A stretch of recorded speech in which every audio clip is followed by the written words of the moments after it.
Tienen unos currículums intachables y son quienes le cuentan cuál es el estado de situación al presidente según los números que se van conociendo y obviamente según su experiencia. Vamos a hablar con Tomás Orduna, el jefe de Servicio de Patologías Regionales y Medicina Tropical del Hospital Muñiz y médico integrante del Comité de Expertos que asesora al Gobierno Nacional y amablemente está en línea en este momento. Orduna, ¿cómo le va? Buenas noches. ¿Qué tal? ¿Cómo le va a usted y a toda la audiencia? Bien, muy bien. Bueno, en primer lugar quería preguntarle, cuando se tomó la decisión, ¿no?, de esta segunda prolongación de la cuarentena, ¿fue determinada en consenso entre los expertos? Sí, absolutamente. Sí, usted puede tener algunos puntos de vista que pueden ir hacia un lado y otro del cero en el fiel de la balanza, pero termina habiendo un consenso. Y como todo consenso, lo que intenta es poner lo mejor de cada uno desde el punto de vista del conocimiento, de la expertise por otras situaciones de brotes epidémicos o epidemias, por lo que nos van enseñando los países del norte, y en definitiva sale ese consenso en el cual hay un común acuerdo que claramente es la manera en que tenemos que colaborar. De lo contrario, las pequeñas o sutiles diferencias que podría haber, lo único que harían es embarrar a la gran comunidad a la cual tenemos en principio que informar y por supuesto principalmente y de manera inicial al presidente de la Nación y a su ministro. Claro. Entonces hay pequeñas cosas que a veces un poco para un lado, un poco para el otro, todo eso a la hora de las presentaciones, que sería el término que podríamos utilizar desde el lugar de un grupo que somos más que las 8 personas que hemos aparecido ayer en la Quinta de Olivos. Lo que pasa es que no daba para que vayáramos los 20 y pico que estamos trabajando hace más de un mes y medio. Terminamos en esa coincidencia. Es así como se debe trabajar. Lo mismo que si usted mira cierto consenso sin dudas que hay entre el gobierno nacional, gobierno de ciudad y gobierno provincial en el caso de Buenos Aires. Sí. Después habrá para un lado, para otro, algunas posiciones, alguna persona dirá no, pero si hubiéramos hecho un poco para este lado, para el otro. Lo importante es tener una cuestión de consenso que nos permita, con una conducción como la es absolutamente necesaria, conducción política de todo esto en cada una de las jurisdicciones, avanzar en lo que tiene que ver con un enemigo en común para todos que se llama coronavirus. Claro. Ahora, Orduna, se llegó entonces a este consenso, se extiende hasta el 13 de abril. ¿Qué tiene que suceder para que se levante la cuarentena? ¿Qué observan En ningún momento se va a levantar como tal. En nombre de levantar, no. Lo que nosotros también hemos conversado, que es la manera para que sea más entendible, porque si no, por ahí se piensa que es blanco-negro el tema. Y lo que va a tener es una cantidad importante de colores en una paleta, no quiero decir que es la de los grises, porque a veces suena como raro los grises, y vamos a hablar de cualquier otro color si quiere, pero en una paleta de claroscuros del color que más le guste. Sí. En esa paleta vamos a ir viendo cómo se va en una ingeniería de razonamientos y de decisiones que es inédita. Pensemos que lo que estamos viviendo no hay otro ejemplo.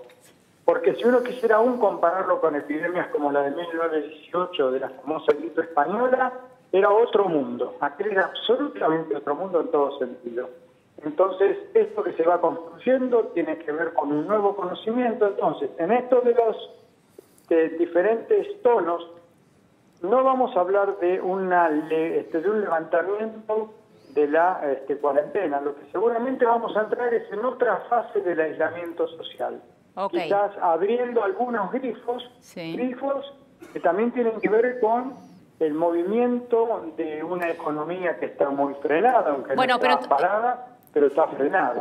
Está bien. Ahora, teniendo entonces en cuenta esto, no existe la palabra levantamiento de la cuarentena. No, me lo dejó claro. Blanco, negro, no. No existe la palabra levantamiento de la cuarentena, pero sí vamos a ir abriendo algunos grifos, usted dijo. ¿Qué tiene que pasar para empezar a abrir esos grifos?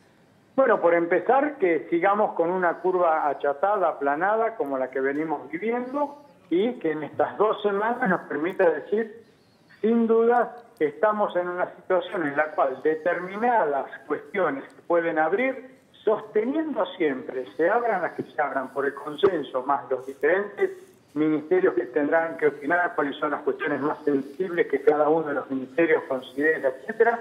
Lo que sí va a quedar claro es que los grupos de mayor riesgo, mayores de 60 años y la población con patología preexistente debe necesariamente continuar con un aislamiento muy poderoso y con distanciamiento social dentro de las viviendas. Porque ahí tenemos una cosa muy clara. Nosotros estamos aplanando la curva, esa es la idea que tenemos y que lo que queremos hacer, pero la circulación de coronavirus como tal la vamos a tener probablemente durante todo el otoño y invierno. Entonces, esos grupos siguen en riesgo, por ejemplo. Todo el otoño y el invierno, es decir que vamos a tener circulación de coronavirus por lo menos hasta finales del mes de agosto. Sí, seguramente, claro, porque es la época en que tenemos habitualmente, pensemos en gripe, y esto se adelantó un poco a lo que la gripe, que recién empieza a haber algunos casos, ya está con nosotros, pero con una diferencia. Para coronavirus, ninguno previamente hemos tenido contacto con este coronavirus. Tuvimos con otros, pero no con este. Sí. En cambio, con gripe hay vacuna por un lado y mucha población que ha tenido en diferentes momentos de la historia de las personas, sobre todo los mayores, han tenido contacto con virus gripal. Entonces, lo que está viviendo ahora la humanidad con coronavirus, por ejemplo, no lo vivimos con respecto al grupo de mayores de 65 años en la época de la pandemia 2009. Si bien golpeó también a la clase de personas de la tercera edad y de la cuarta edad, no lo golpeó como lo está golpeando este virus. Si uno mira lo de Italia y lo de España, creo que huelgan las palabras, ¿no? Es clarísimo lo que ha pasado. Y por supuesto con patología preexistente, que siempre eso colabora lamentablemente a un potencial mal desenlace. Entonces, todos esos grupos tienen que seguir. Que nosotros sigamos con higiene de manos, sigamos con higiene de superficies, con la etiqueta de tos y estornudo, y sin tener que habilitar en ningún momento reuniones masivas. Ahora, otro tipo de actividades, por ejemplo, todos aquellos que trabajan en solitario, todos aquellos que pueden trabajar haciendo tareas que tienen que ver con economía informal, pero les permite la subsistencia. Sí. Puede ser un jardinero del Gran Buenos Aires clásico que corta el pasto, está solo y se está ganando sus mangos, y puede ser el que hace una changa para la reparación de algo puntual, siempre que mantengamos, por ejemplo, distancia social. Por mencionarles cosas que a mí se me ocurren que pueden ser que uno pueda poner sobre la posibilidad de aflojar.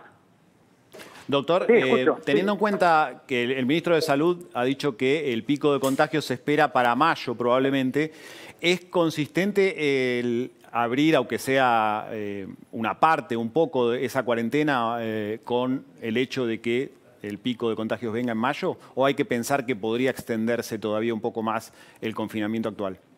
Sí, las proyecciones que han hecho un grupo de epidemiólogos y estadísticos, con proyecciones matemáticas, etcétera, son como que para fines de abril, quizás principios de mayo, pueda darse la mayor incidencia de casos.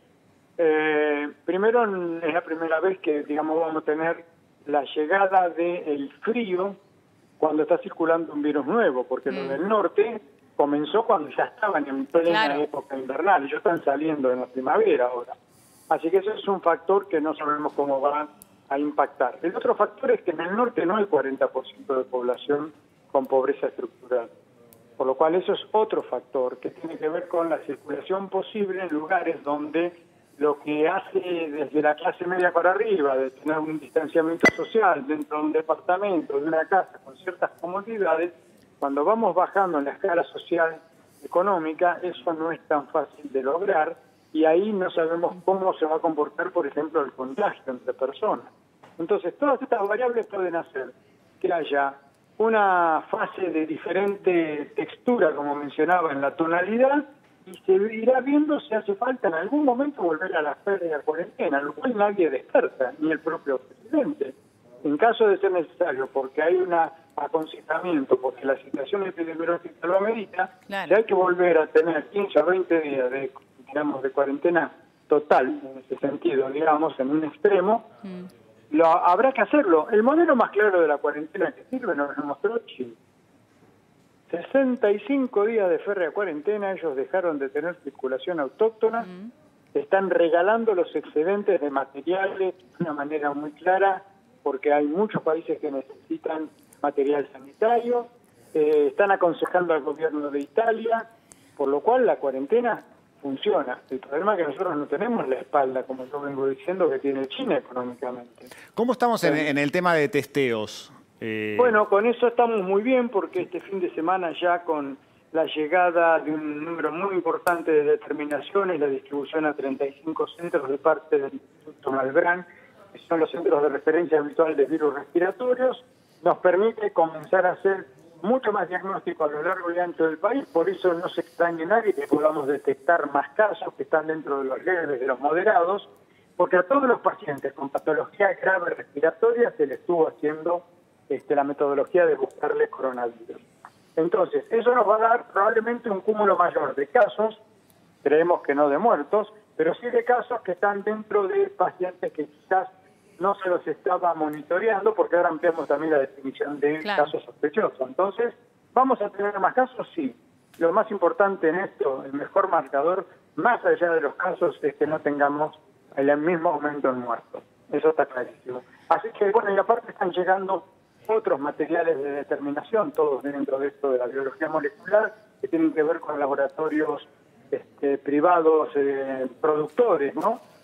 Marcas como Roche, Altona y otros que son los que están aprobados por el ANMAT, que en la medida que están trayendo ahora diagnósticos, nos va a permitir todavía tener mucha mayor cantidad de laboratorios preparados, y esto va a continuar porque ya están las compras y los procesos licitatorios en marcha y aprobados, etcétera. Así que vamos en camino a estar bien, en la medida también que el mundo siga produciendo hasta que nosotros tengamos algún tipo de producción nacional. Doctor, muchísimas gracias por su tiempo.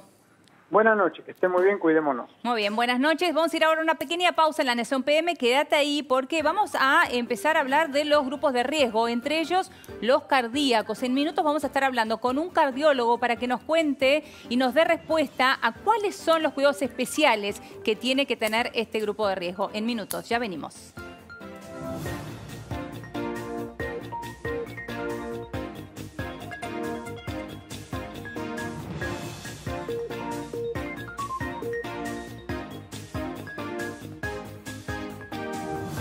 Martes en Coto, sí